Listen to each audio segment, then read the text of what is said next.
his focus was probably taken away. I think probably throughout COVID, didn't really get a chance to practice, and it's taken him a while to refind his form, but he's coming back into it.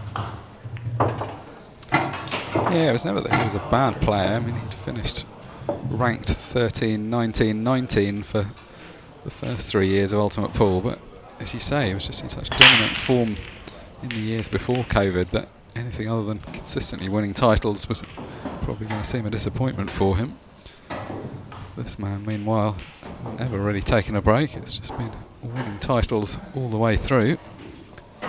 6 already for Ultimate Pool.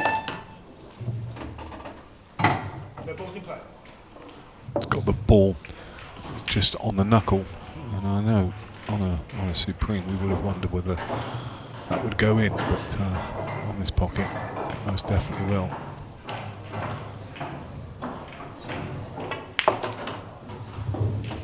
I was watching some of his previous match from out in the arena, even having watched Chris Melling as much as I have. Never really ceases to amaze you by just how sort of casual he looks. He just strolls around the table knocking in long shots like they're over the pocket. Barely looks like he needs to take any time to set himself up. It's a very unique cue action. He draws the cue back a lot further than pretty much any other player. He just delivers it so smoothly. What's often hard is to deliver it whilst accelerating when you're starting from that far back, but even with gentle shots he always just seems to have the timing down to an absolute T. Played a good cannon there. Just needed to, ooh, wow. Oh. Done all the hard work. That was a miss you were never expecting to see. No, did not expect to see.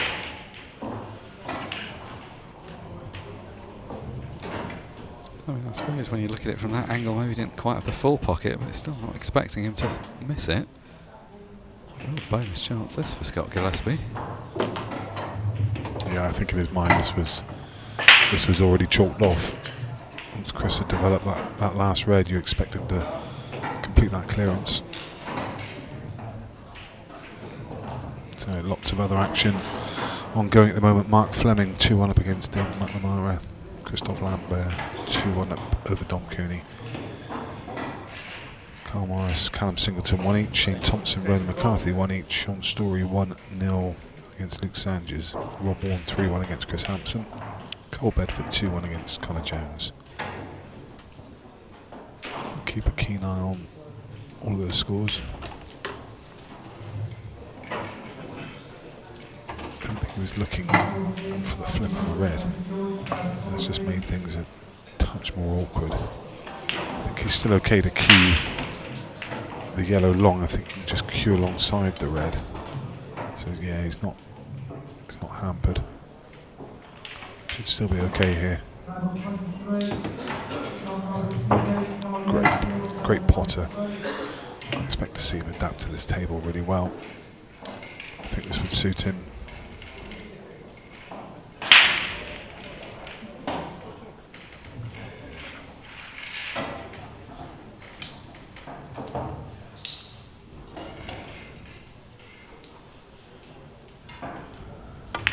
Doubly important to get this clearance because it's going to make Chris Melling dwell on the mistake, whereas if he's allowed back to the table he'll get forgotten a lot quicker. Ended up slightly between shots.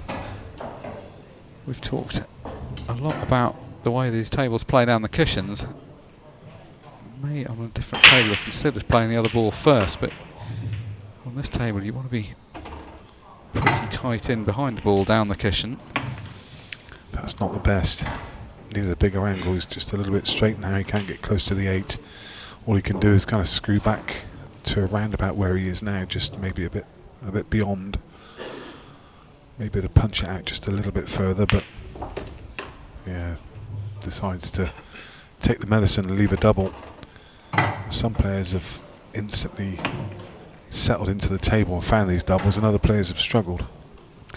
Yeah, I agree. The standard of the doubling has been quite mixed, which is not surprising at all because every table does play slightly differently. You judge the new table and the new cloth. Oh, half to the pocket there for Scott Gillespie. Yeah.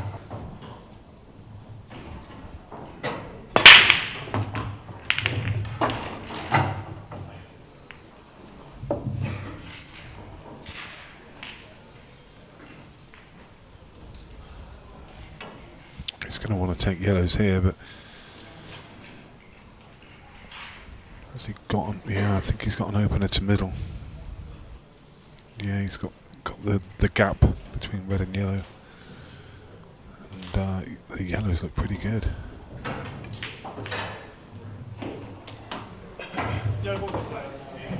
Just about the cue ball, as it often is.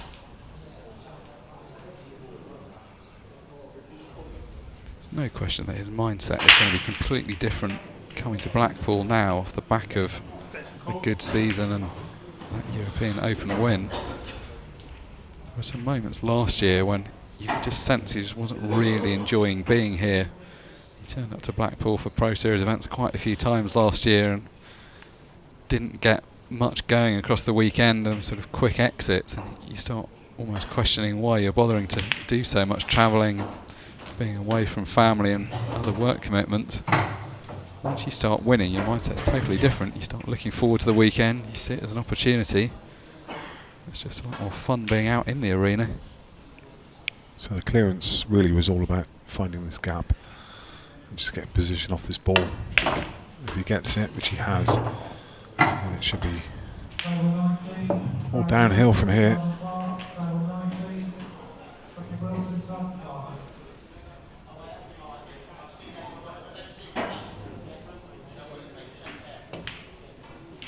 Slightly different style between the two players. See, Scott is a bit more precise with the cue ball.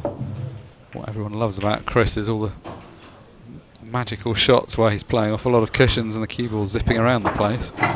Scott's not getting too involved in that. He's just keeping very tight control.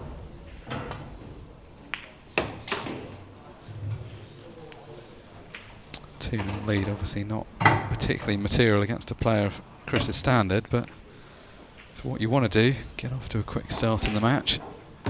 Yeah, but I mean, Scott Gillespie looks a different player to one that we saw, a season and a half ago, when he just seemed to turn up week after week. He was doubting his game.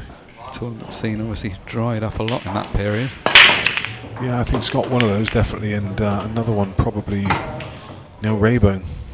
I think Neil was a dominant force back in the day, and still an incredible player, but it's just one that you don't see making the deep runs that we saw him before COVID. And noticeably, I think another player that didn't have access to a table, so didn't really play too much. Obviously, different life priorities as well are a factor. Neil's got two young kids. Understandably, even though you're still trying to focus on the pool, rightly, you're not spending every weekend playing in tournaments. Even if you're maybe doing the practice during the week, you maybe don't have quite the same competitive edge. Now that's a shot that is very tricky on this table. If you're going to play at that kind of pace, you've got to be heart of the pocket. Yeah, it was a shot before that let him down. He tried to spin the cue ball away from the yellow and just bounced off the bottom cushion, but he just caught the yellow on the way past, which left it very awkward. It meant he had to drill that one in, and you just cannot take a liberty on this table. Yeah, I mean, when you look at that replay, the angle he was trying to force there, that ball was pretty much dead straight, and it was at a tight angle. I think it was asking an awful lot to get out. Personally, I'm difficult to criticise Chris Melling, but I felt he could have dropped that in, taken his medicine, and he had the yellow on the right hand side of the table, which, with the way the middles are playing, he could have either dropped it in the middle or taken it long. And, okay, if he pulls that pot off, fabulous, but I think it was a fairly low percentage playing at that pace.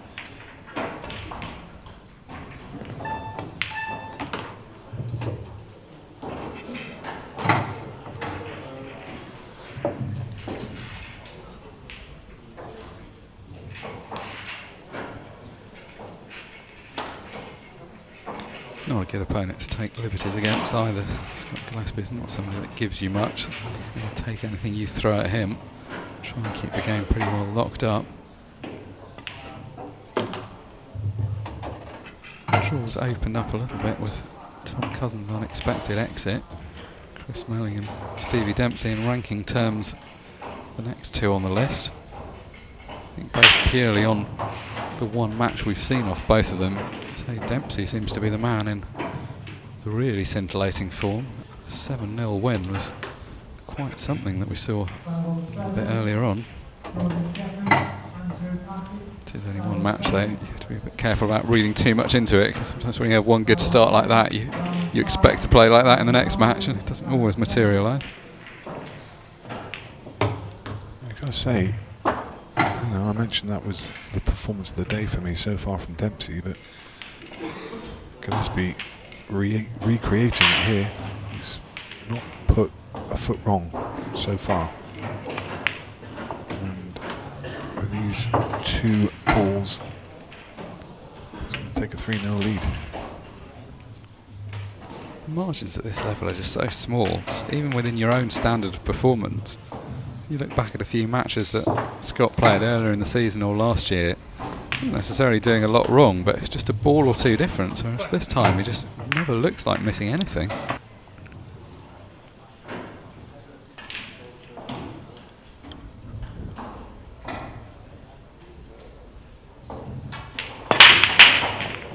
Wow. That fairly echoed around the room. Scott would have loved to have made a ball there. Got a lot of power through the pack. Such an important time there for him. I mean, if he makes a ball and finishes the clearance 4-0, it's huge. But now it's an open door for Chris Melling. Sounded like a gunshot when he hit that. I don't think he could have believed that he'd come up dry. Absolutely huge.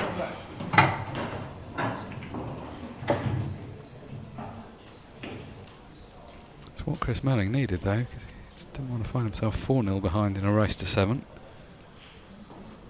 And now he's got to dig in. He's a very good competitor. Obviously everyone knows him for the flamboyant stuff, but you don't win as much stuff as he has without knowing how to knuckle down when you need to in a match. Not generally one to get involved in a particularly tactical style of play, but we've seen a lot of that. Quite a few flies flying around. Yeah. It does happen this time of year. It just starts to cool down a little bit outside, and all the animals come inside for the warmth, and the player's been plagued by it today. It's just to constantly get attracted to the light.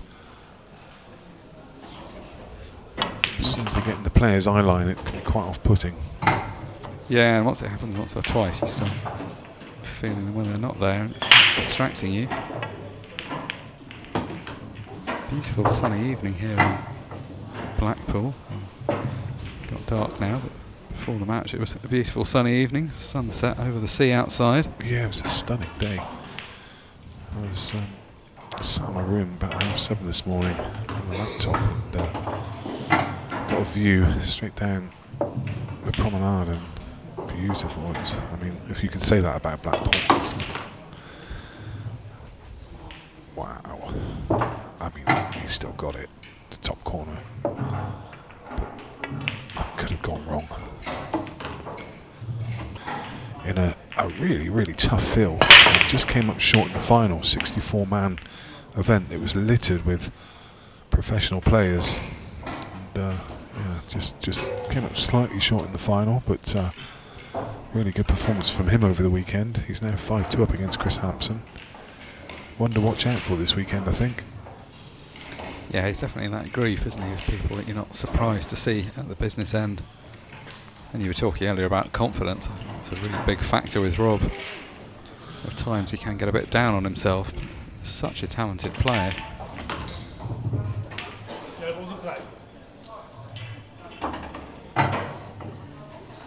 Well, good news, bad news. Got the ball out. Quite happy with where he's left the cue ball. Yeah, the ball is closest to. We'll cut to middle. Oh no, sorry. I was bizarrely thinking he was reds, but he's yellows. So he's still got one to the opposite middle there.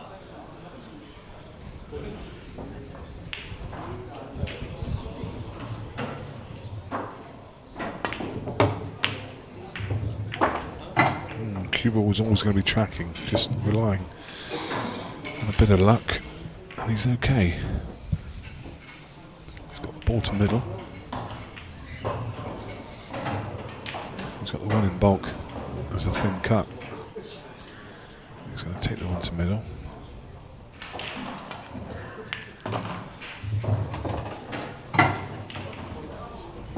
Just the yellow to the left of the 8-ball now. It will go to left middle, but it's getting onto it. That's going to be the problem. And he may have to leave it until last. It could go down from... It could go down and try and get on it now. It probably will, actually. Just in case it goes wrong. Yeah. That's a very tidy shot.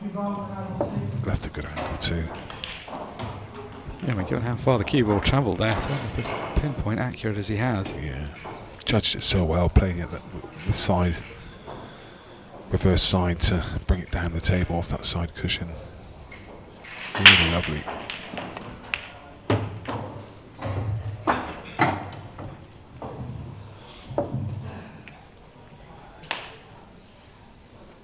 Well, this definitely wasn't a gimme clearance when he came to the table, but he's done all the hard work. This is another one that's going to go against the serve.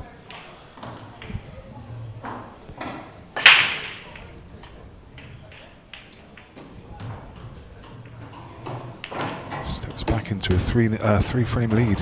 Needs 4 frames to 1 with this 8-ball.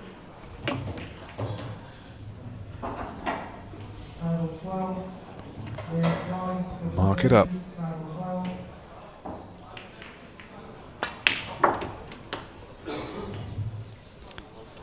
Very solid start from Scott Gillespie. Now halfway to, just over halfway to the winning point. He'll also be starting the second tournament of the weekend later on tomorrow. He is absolutely rifling that cluster. I think they felt the tremors all the way down Blackpool Promenade. You can hear it. It's about the noisiest break I've heard. Reds are pretty good.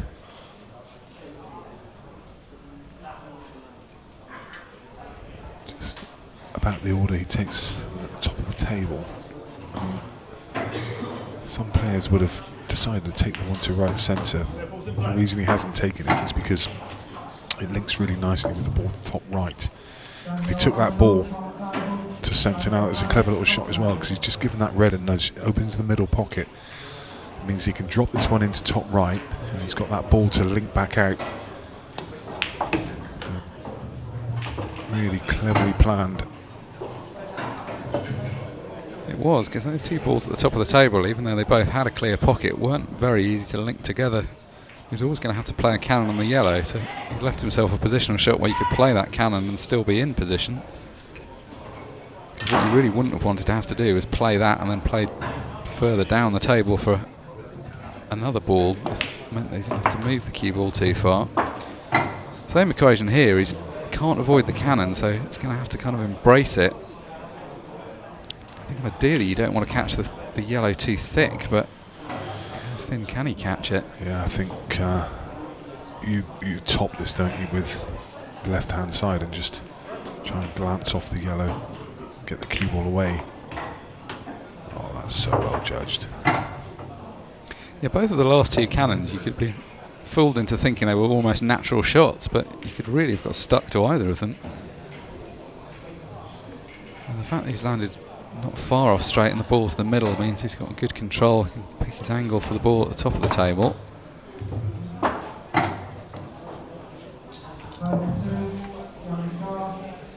Well, you've got to add Scott Gillespie to the list of potential winners. Stevie Dempsey was brilliant earlier on. Scott Gillespie hasn't been a whole lot further behind here. This has been a high-class standard of play.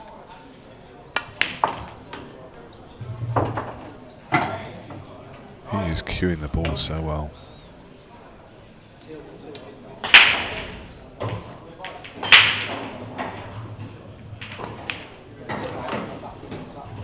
never looks like missing right now. A lot of players, you'd say that travelling and switching between games wasn't ideal, but Chris Melling has pretty much embraced it as a way of life for the last 20 years. I don't think it's going to have as much of an impact on him as some other players. This could have been nicer. I'd love to be reds. He is on one. But it's hamper queuing. And it's a thin cut to top left. You can see from the look on the face he is not impressed by what he sees. I mean, how is he not on an easier ball here with this spread? And reds are just a fairly gimme finish.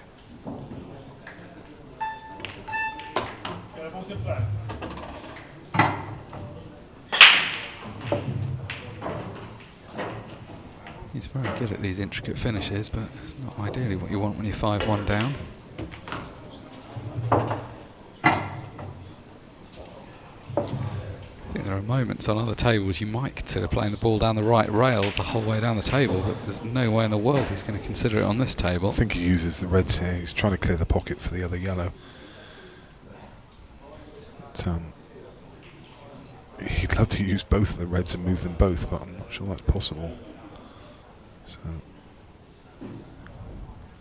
take it off the furthest. And that yellow goes now, I think. Yeah, it does. Yeah, that's a good shot. That was a more difficult shot than it looked to judge. It mattered how you hit that red. It wasn't just a case of automatically knocking into it. Key frame this. 5-2 still wouldn't be great, but definitely doesn't want to be 6-1 behind. And now look how well he's linked these balls up. Draws this ball into the right centre and then makes the ball at the rail so much easier because he doesn't go, oh, surely not. Wow. Have we ever seen that before? Chris Melling has just rolled the ball straight into the middle pocket. That's extraordinary. I mean, I know he wanted to get fairly straight, but oh, dear me. He needed to be fairly straight so he could just screw straight back for the 8 ball, but I mean, even if he's got an angle, he can just come across the face or take it in the corner. I mean, that's just astonishing.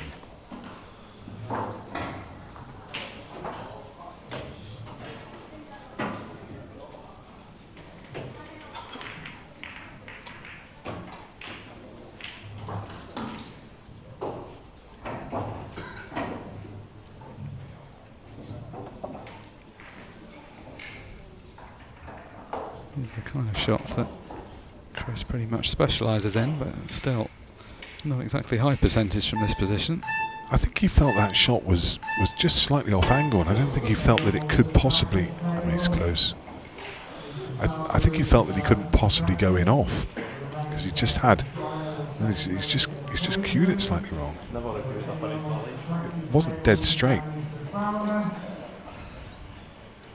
Obviously the pocket's quite generous, so he's played it towards one particular side of the pocket and turned it into a dead straight shot. Yeah, but it was both the direction and the speed, wasn't it? I think it's exactly as you say, plus he was probably expecting in any event to be short of the pocket.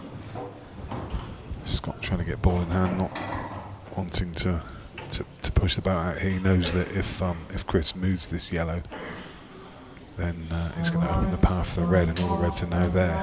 So, good thinking. Some players would have attacked from there. Absolutely no need. Force your opponent to move the ball. Not quite got the line. Scott with ball in hand. I think. Yeah, he can now just place the ball and just leave the natural to go cushion first and just caress that red out. Can't fail to be on the other red into the same pocket.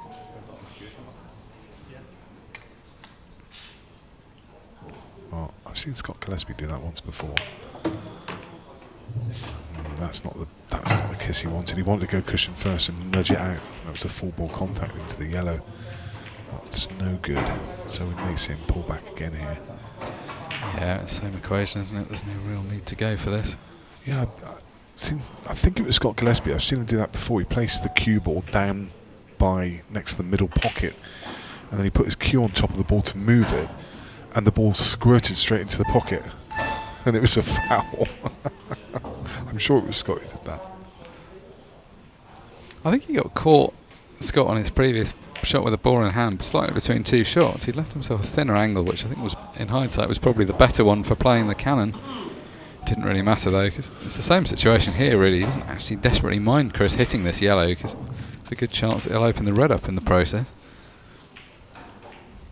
The yellow's off the cushion, so you've really got to make contact to make a legal shot. May decide to play it a bit firmer and try and make something happen.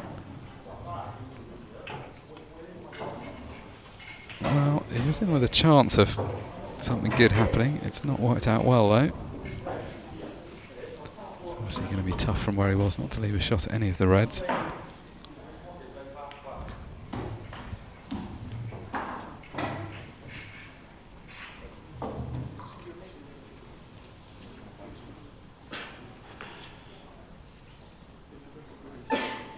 Deciding that he's just too close to his work. The red he was next to.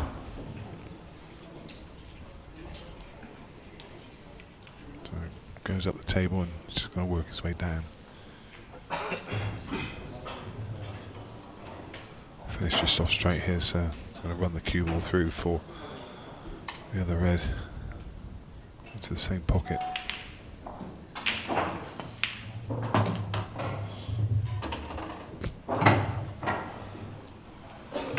Not a bad angle. Back himself to pot it. He may want to get a little bit closer or a slightly better angle on it, which he can do. I mean, he can leave that red until last now. I think he backs himself to get better on it, so I don't think he's played that way. I think he's played for that red next, but just didn't land quite nicely on it. But now he's quite close to the cushion, a little bit straight, so he's still going to be faced with a tougher shot now, because I don't think he can get close to this. He's jacking up, trying to force an angle. He could just get across there. Yeah, so not to force that much angle. Yeah, Put a bit of risk into the shot. I think even that's better than where it was when he was last on it.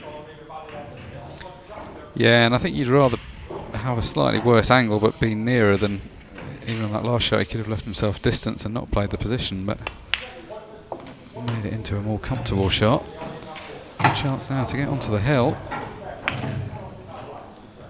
Well, this looked for the world to be going to 5-2, but that very bizarre follow through of the cue ball into the middle pocket from Chris Melling opens the door for Scott Gillespie, and he now leads 6 frames to 1. He's on the hill.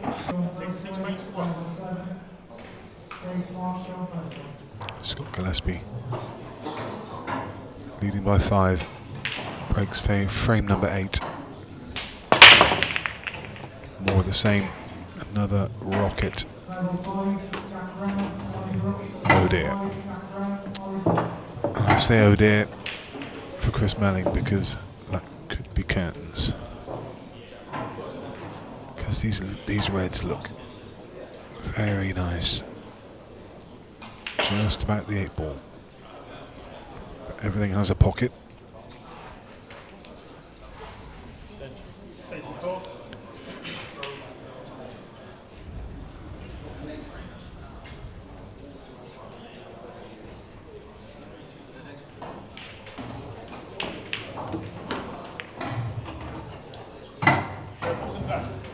Couldn't avoid the cannon.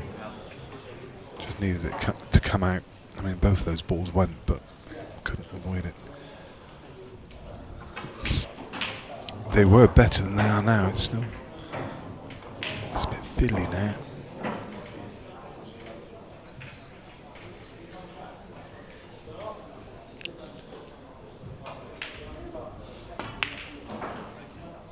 Wow.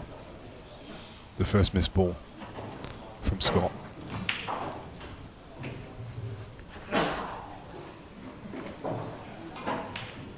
Took 7 frames for him to miss one. And there we see another ball. Just kept out of the pocket. Just caught that cushion on the way through, and they will not drop.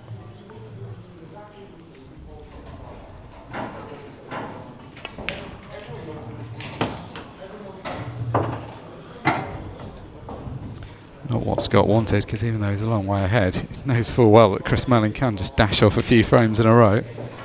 Even if he does go on to win it, he could get himself involved in a tighter match, whereas he had a good chance to run out 7-1 and go and get his dinner in peace. Not completely done yet though. Chris has still got to get on the ball, bottom end of the table.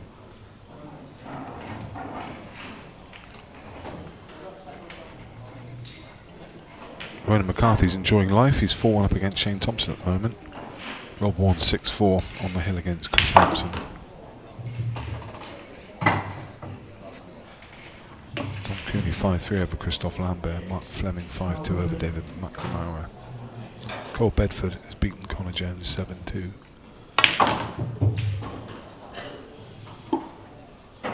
Holy moly. What about that for a positional shot? That's absurd. That was fabulous. Wow, what a finish that was. It was one he needed, because his opponent's on the hill and had the first chance there to close out the match.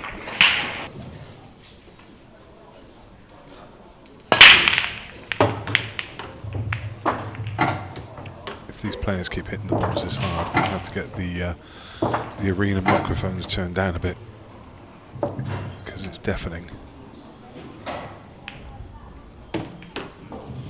Ridiculous finish that he's left himself as well.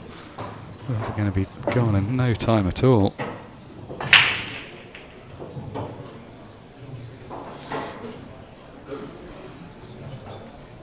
Yeah, he's just slightly off angle from where he wants to be. I think he's just, yeah, he was just going towards the yellow. If that was dead straight, he could have held for the yellow he was closest to middle. He's going to have to take this one thin and then come a couple of times across table. Have to come back up for that yellow now.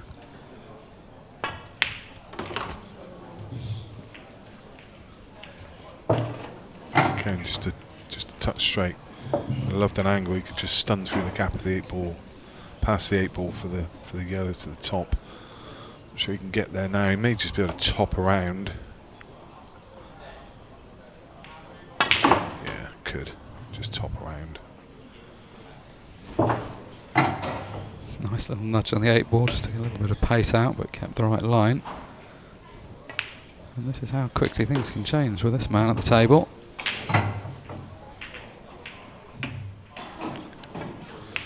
Yeah, you feel it's inevitable that Gillespie's going to get a chance.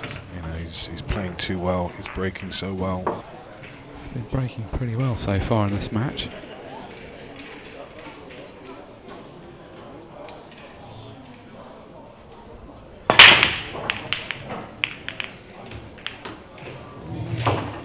Just look for a split second like it might be dry, and then a little game of ping pong at the top of the table pushes the ball into the pocket.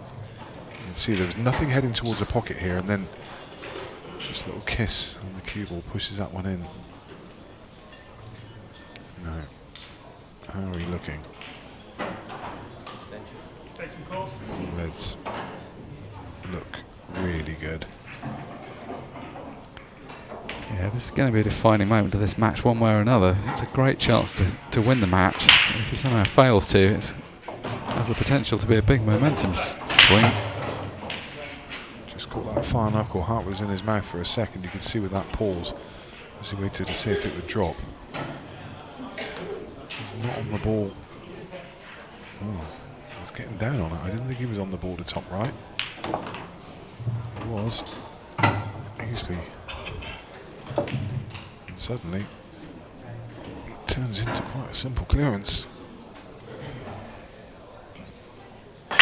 He's a player that can definitely handle the pressure. particularly given the season he's had. I think that's one of the things you deal with better, these kind of pressure situations closing out a match. That can be one of the things that can go missing a bit when you're not winning as often. The win line comes in sight and you're almost trying to force yourself over it rather than just going at the same steady pace you've taken the rest of the game at. Yeah, bottom left, and then bottom right to leave the gap to the red to middle. And the 8-ball waits. Sounds simple. Should be simple. Needs to execute it though.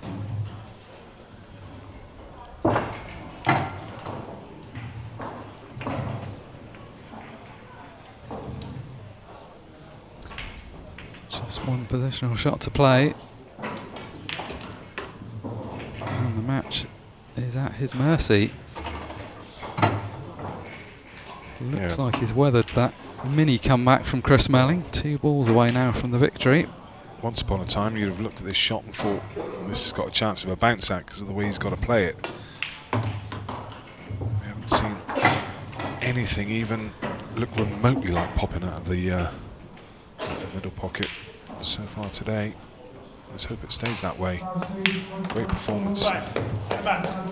Great performance indeed from Scott Gillespie. Should have won 7-1, ultimately won 7-3, but the main takeaway of that match is just how well he played from start to finish. Rock solid pool.